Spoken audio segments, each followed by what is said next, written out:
এক গ্রামে ছিল এক গরিব লোক, তার নাম আব্দুর রহিম। তার সংসারে ছিল স্ত্রী আমেনা আর একমাত্র মেয়ে মরিয়ম। আব্দুর রহিম খুব পরিশ্রমী মানুষ ছিল। ভোরে ঘুম থেকে উঠে সে মাঠে যেত, নিজের ছোট এক টুকরো জমিতে চাষ করত। যা ফলতো তা দিয়েই কোনো রকম সংসার চলতো।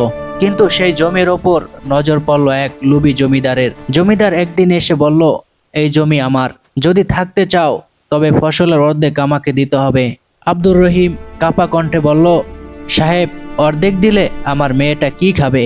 জমিদার হেসে বলল, ওটা তোমার সমস্যা। দিনের পর দিন আব্দুর রহিম ফসল ফলায় আর জমিদার এসে সব নিয়ে যায়।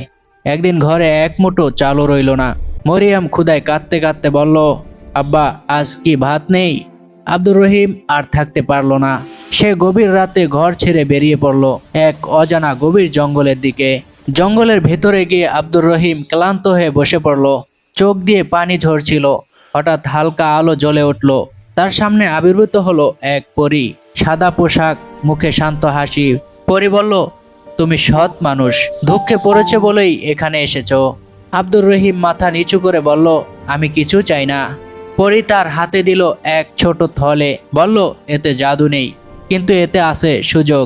এটা দিয়ে ব্যবসা শুরু করো, হারাম পথে যেও না, অহংকার করো না। এই বলে পরী অদৃশ্য হয়ে গেল। থলের ভিতরে ছিল কিছু সোনা মুদ্রা।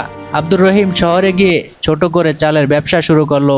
সে কখনো মাফে কম দিত না, মিথ্যা বলতো না। মানুষ বলতে লাগলো, আব্দুর রহিমের দোকানে ঠকতে হয় না। দিনে দিনে ব্যবসা বড় হলো।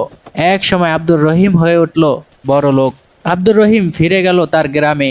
জমিদার তখন গরিব হয়ে গেছে, কারণ সে মানুষ ঠকাতো। আব্দুর রহিম সেই জমিদারকে বলল, আমি তোমার মতো হতে চাইনি। আল্লাহ আমাকে যা দিয়েছেন তা মানুষের উপকারে লাগাবো। সে গরিবদের সাহায্য করলো আর তার মেয়ে মরিয়ম পড়াশোনা শুরু করলো। লোকেরা বলতো, আব্দুর রহিম ধনী হয়েছে টাকায় নয়, ধনী হয়েছে সততায়।